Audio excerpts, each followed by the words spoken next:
want to take a moment and walk around and kind of show you the little bit of details, chronicle a little bit of what has happened to the Jeep over the years. And when it came in, it didn't have the fenders, it didn't have the hood. I don't even think it had the rack at that time. That came on at a show that we were at. And so realistically, we've been part of this glow up for this particular Wrangler, which is just kind of a compounded investment time and time again.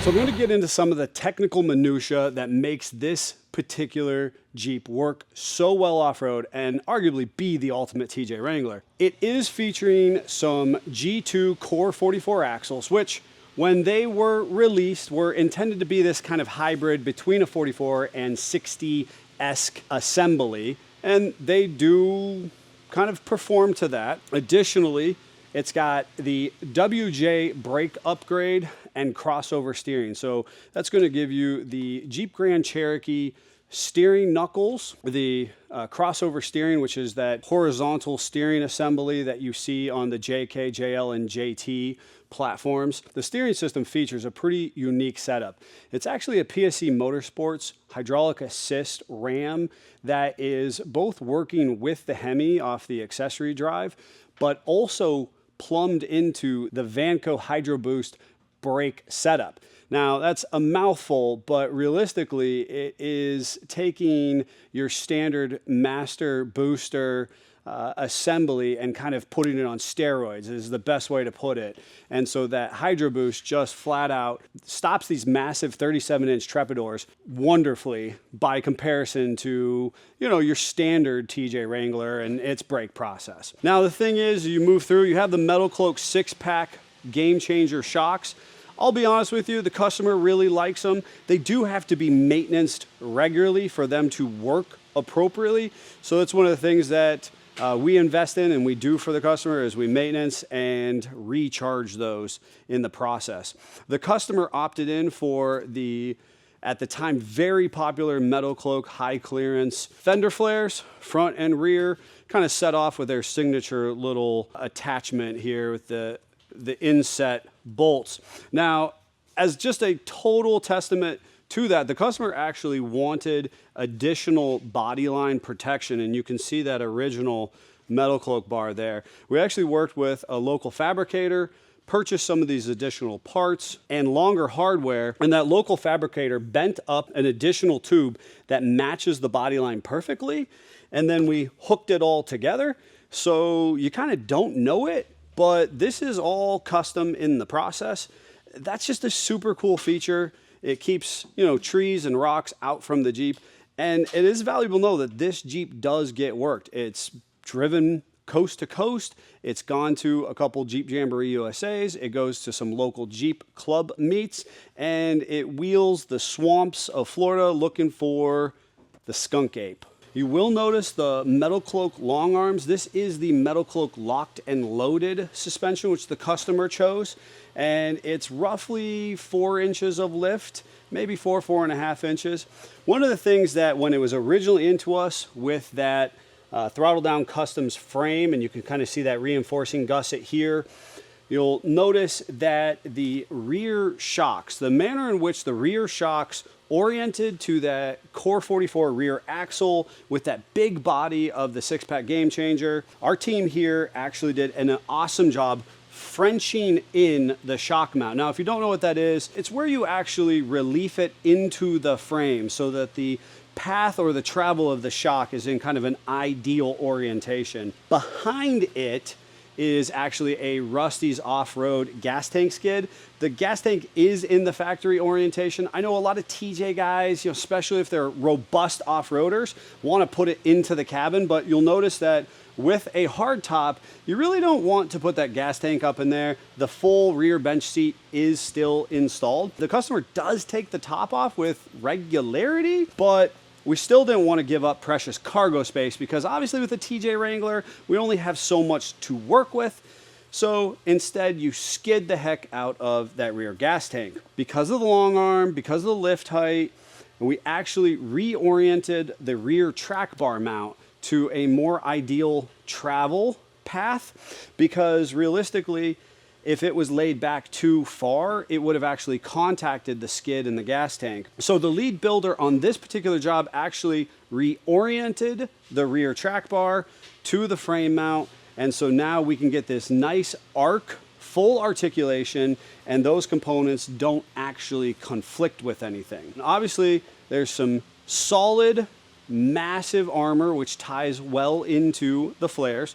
Again, that's all the customer's choosing from Metal Cloak. The customer had it color match painted to that original Sahara green. Now, this particular tire carrier, which is just kind of funny, get a lot of questions on that. That is a aftermarket production piece that, there's not a ton of them still out there, but the customer loves it. It holds this 37 pretty well. Again, we've shorted up, made it work about as good as we possibly can, but it also will hold a couple jerry cans and obviously has a full swing away. Most recently, we did a GMRS install, which is part of the comm system. The owner is actually a huge communications geek, and he loves any and everything that has to do with handheld communication. So he chose his antenna, his base, all of the goodies there. We did the install, clears nicely. It's protected behind the vehicle from any other, obstacles or limbs or tree branches, that kind of stuff that could break it off. So one of the things that we field a lot of questions about is going to be right here. A widow ladder for the Wrangler? This little ladder and this particular roof rack. Now, the funny thing is, the first time that we built this Jeep, we put it together, we hadn't even met the customer. He coordinated everything from overseas and in Florida. We did the full assembly, shipped it back to him. He drove it across the country, wheeled it in Moab, wheeled it back, had it for about a year or so before shipping it back to us, where we put a 4.7 stroker motor in it. That is your standard 6-cylinder 4.0, which is punched out or bored over so that it is 4.7 liters. And then we actually put a supercharger on it from another manufacturer, then gave this thing some decent horsepowers out of, reasonably a stock footprint power plant. After we did that, the customer flew in to the Bantam Jeep Heritage Festival, where we met them and unveiled their Jeep for the first time. And there, he actually had opportunity to meet the folks at Maximus 3, which is the manufacturer of this step, and Rhino Rack. The customer kind of is a good engineer, and so he saw the ability to make the two of them work. They were not inherently engineered together, is our understanding. But instead, this is a universal platform from Rhino Rack. Now, it is primarily attached to the top itself, so you're not necessarily going to be using this to throw a dance party or a full overlanding rig, but the customer has carried a spare tire up there and other camping and off-road gear, for travel purposes. It is important to note that the customer does step right into the wheel when it's over here, because these are some BlackRock USA steel wheels. They're just kind of no frills, get it done. That's how he likes it. We do have them what I like to call screwed and glued, which is just basically a rubber compound adhesive that kind of ensures that the bead stays as best seated as possible when you air down. It's not foolproof and it's definitely not bead locks, but this is pretty much all we knew in the off-road industry 20 plus years ago. So that's what he goes with, and he flat out makes them work. So when he is over here, you can kind of put your foot right in that wheel. You can put your other foot on the top of the tire. You can kind of just hold on. It's anchored here to this fender, and that way you can access what you need to on the top platform. I have no idea whose bumpers these are. They're somebody's bumpers. This was a really popular feature at one time. It's a departure roller, and theoretically it's supposed to allow you to kind of roll off a rock or an obstacle without getting totally hung up on it. Kind of keeps it up and out of the way. You okay, old man? Wow, I just watched you age like 20 years. The other thing that is just a really trick little, nuance modification that our team did was to relief the 7-pin round trailer and towing plug into the body itself. Whether it be the hitch mount and the wiring is actually all tucked up and out of the way. It's totally not obstructed when this does go ruggedly off-road. The interior features a pretty much stock 2001, no frills, get her done Sahara interior. Yeah, you get the cool contrast seat, but that's pretty much all that's going on. Now, that's actually by design because there's some cool stuff that kind of just is just a little bit of a nod to what actually is so cool about this Jeep.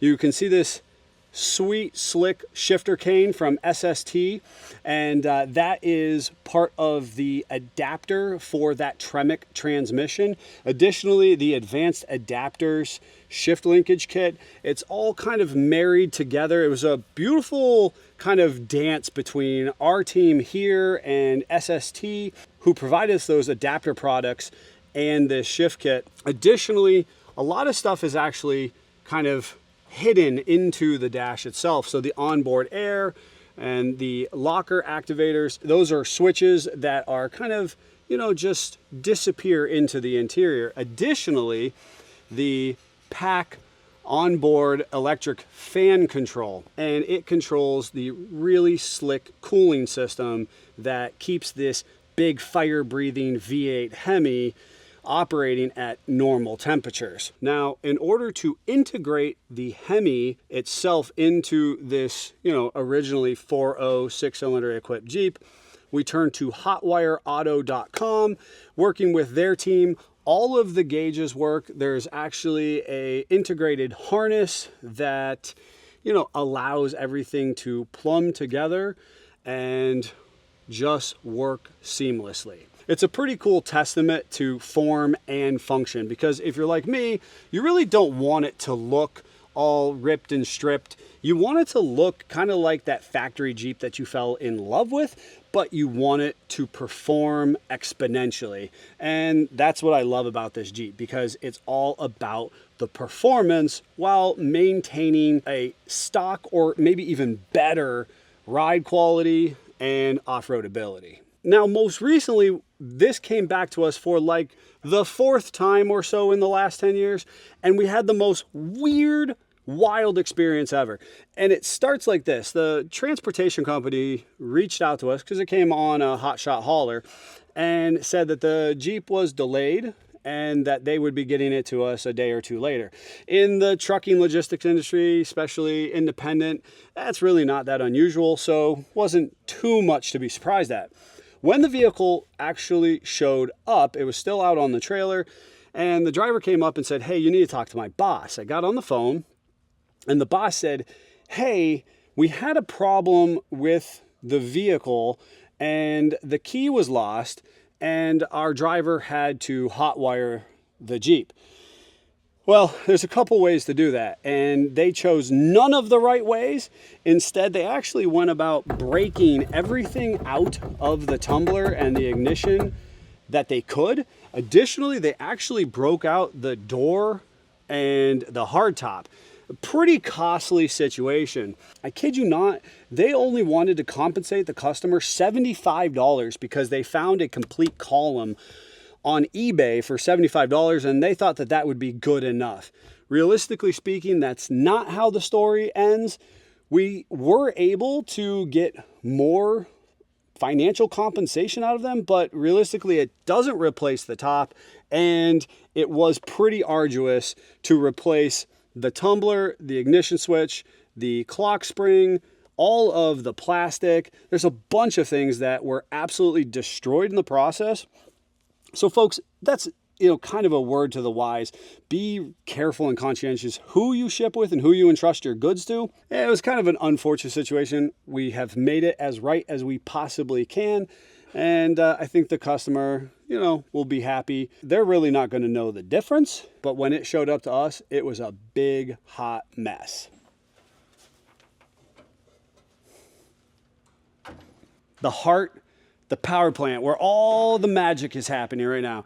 So this started its life as a 5.7 liter Hemi V8 in a Jeep Grand Cherokee. I would tell you folks that if you are considering doing a Hemi swap in one of your alternative platforms, whether it be a Wrangler or a Cherokee or something else, don't start with the Grand Cherokee block. Now, I say that the blocks are actually interchangeable, but what they call the car Hemi, which is the 5.7 you'll see in the Chrysler 300s or any of your Mopar car platforms or the Grand Cherokees, the front timing cover actually positions all of the accessory drive. Now, the truck Hemi engine is a lot easier to work with if you are trying to shoehorn it into a different application. The car application is nice because it positions things further down in the engine bay, but realistically, with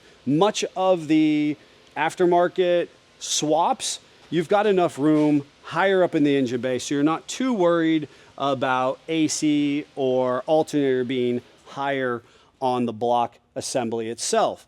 Now with this, you'll see that I'm very proud of what our team did. They stuffed 10 pounds of horsepower in a 5-pound sack. And I mean that by saying we have a beautiful battery upgrade. We have a full onboard air setup.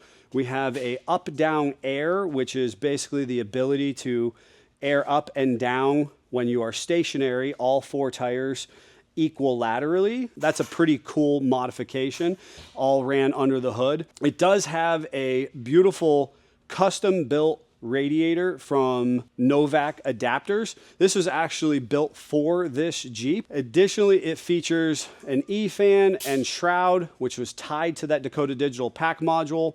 This really trick fresh air intake. It gathers fresh air from that cowl induction hood and tries to suck it right off the vents as fast as possible because this thing is hungry. It's hungry for air, it's hungry for fuel. Additionally, you'll see back towards the firewall that PSC reservoir. Now, the first rendition of the PSC did not have all the bells and whistles that they now do, and so therefore that had to be retrofitted under the hood. This particular reservoir is plumbed not only to our power steering pump, but also that Vanco Hydro Boost that I was mentioning. This is the up-down air module itself, and everything else kind of fits back into a stock configuration.